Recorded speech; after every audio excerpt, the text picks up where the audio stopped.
Hello guys, welcome back to the channel, welcome back to the garage, welcome back to prepping the race truck. So like I said, we got some plans, we got some weather, we got some all kinds of stuff going on. I've kind of been running around like neurotic or whatever, trying to get stuff ready. As you guys saw in the last video, we got our new sweet drive shaft from DNR in and a bunch of other stuff. So we have plans for the truck. We have some stuff I want to do if it happens to happen. I don't know when this video is coming out, but you guys can probably figure it all out. The plan is to take the truck to Florida, but old Hurricane Sally, well, she's not really cooperating right now, so we might end up taking a detour or something like to Lynchburg or something. I don't know, but the goal is to take the truck down there because we do have an appointment. This is the thing that I told you guys I was in the works, and I really didn't want to say nothing because it kept getting jinxed. Now that I've said it, probably going to get jinxed, but oh well. We have plans to get the truck down south. So that being said, we got a number of stuff I'm trying to get done just that way we're fully prepared. It's all stuff I should have been hard on the last few weeks rather than come down the last minute, but then your mind starts flooding with stuff that we were overlooking on the truck for months and months and months. So we got a bunch of stuff to get done tonight. We actually have to pull our coilovers back apart. So this is the night after when we put our coilovers in. I don't know, like I said, when this video is going to come out, but we have to pull those back apart. So I talked to the guys at Menser's today, and they said, yes, there was a mistake. So I said, look, here's the plan, trying to get the truck out of here tomorrow. You know, can we get these things next day? Not a problem. And then I got tracking later in the day. So we were supposed to have our coils for the truck tomorrow, basically slap the coilovers on, load the truck, and beat feet. So that's the plan. I don't know if it's gonna happen. We might end up pushing stuff off, but our big appointment is in the middle of the week. We just wanna, there's some other stuff I'd like to do while I'm down there. So anyhow, I have been working out in the garage. I got the tires filled with air because they've just been sitting. They haven't been checked for air pressure in months and months and months. Got some stuff on the engine that I had to do. We had an O-ring that needed replaced on our tube here because I had kind of ripped it the last time.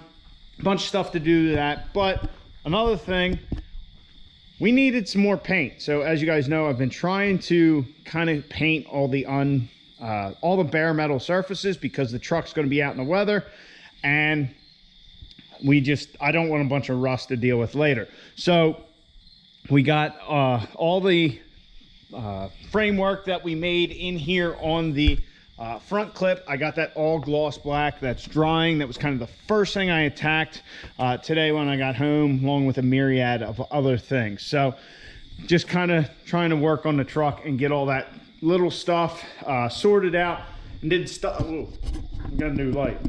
It's bright. So anyway, a lot of little stuff. Checked transfer case fluid, checked the oil, stuff like that. I checked the transmission fluid the other night. So I know I'm rambling on and on, but we have a bunch of stuff we're trying to get done, and it's a bunch of little stuff, to be honest. We have a nitrous solenoid wire because I forgot to do that the other day. Also, we have to run our arc ribbon cable. So if you guys remember when we first put our arc switch panel in here in the top of the in the truck that we start everything with, the two of the switches on the last four here run off, or all four of these switches run off a different cable. Two of them weren't lit up because our cable had gotten damaged, so we need to run that cable. I forgot to paint that, but that's oh well, because last night I did drop the steering column after we got done. Painted that, painted where our CTS2 goes, kind of did it with a little brush and some spray paint, and yeah. But got that. We got to put that all in. I would like to clean up in here if I can get a chance, so on and so forth. Like I said, that light is really bright. Like I said, a lot of little stuff to try and get done.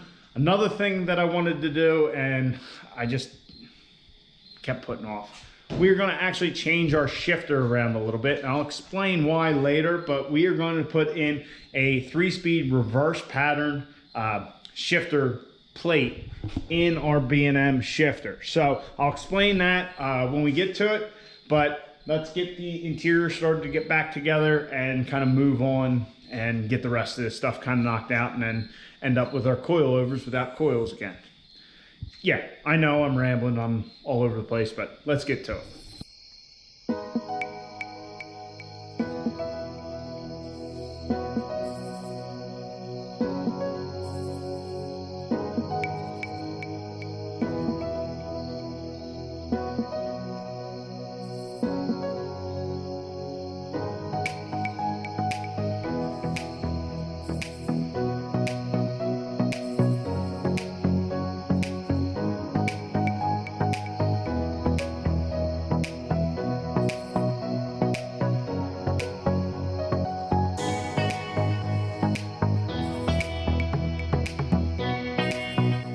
So got our arc switch panel wiring all ran, everything's looking good, it's hooked back up. All we have to do is go back here and turn the power on to test it,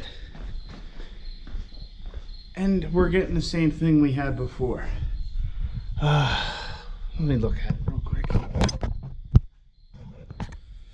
All right, so as you guys can see, we got our lights reversed. So I reversed the plugs on the board, so we have all of the switches that are normally on this side over here. So if we hit this one, our ECM and all that stuff comes on. If we hit this one, our transmission pan comes on. So obviously there must be something wrong with the board because the cable seems to check out fine, but even when it's like this, you can't get it to do anything. So we'll have to sort that out at a later date. I'm not going to worry about it too much now. It could possibly be a board issue itself. So that's kind of a waste of time there. But anyhow, onto our B&M shifter. So we changed it out. And all you have to do to change, where's the plate? Change this little plate out is there's this plate sits in here. So you pull your 2 pins and then you get this cover off. And then on this plate, there's 2 screw holes. Let me see if I can rearrange this light. There's 2 screw holes here. You just take the 2 screws out, and then there's 3 pins. There's a pin here, a pin here. Wait a minute. Yeah. There's a pin here, I think a pin down here, and a pin up here. You pull the little E-clips off, and then you get this off and then swap the new plate in. So why do we go through the effort of swapping this out when it doesn't look that much different? So here's the before.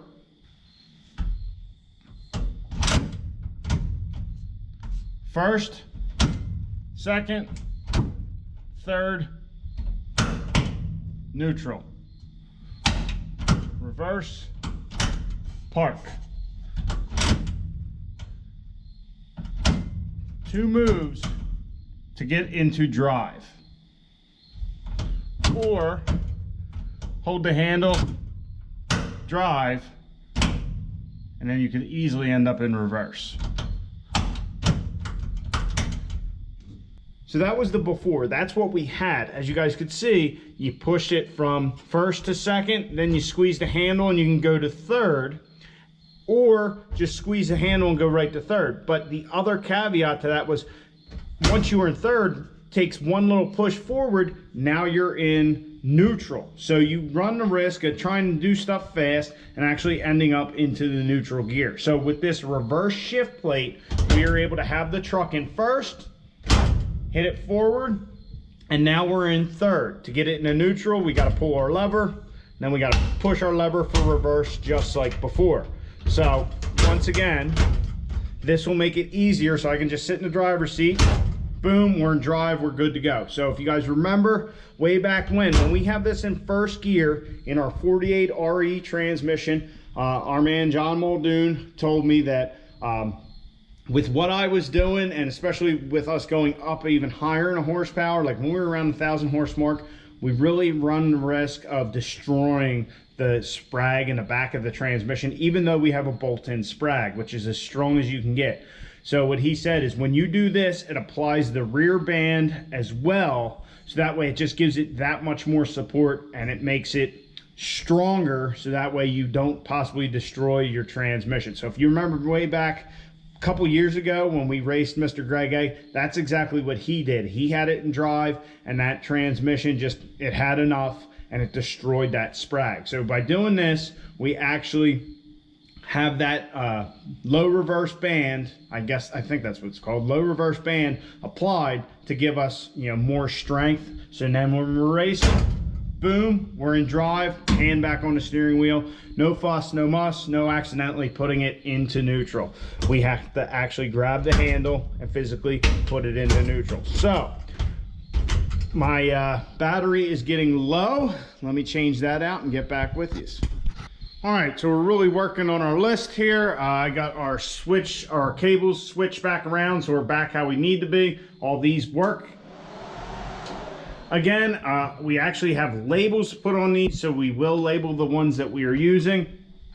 Then we will wire our nitrous solenoid that we put in. Just because of what we're doing, I want to kind of, well, you guys will find out, but I want to have the nitrous solenoid wired in. We got the front clip to put back on. Then we have coilovers to take care of back here, and we should be ready to rock and roll. Hoping that our coilovers come in when they're supposed to.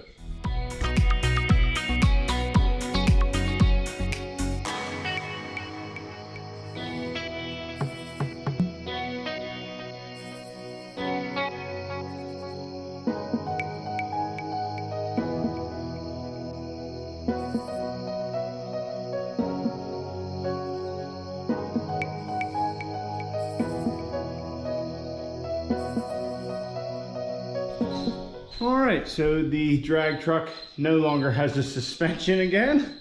We got our coilovers off and coils off so they can be shipped back once we get all our new parts. Got everything on our list crossed off other than to clean up in the truck and outside of it. But other than that, we're good.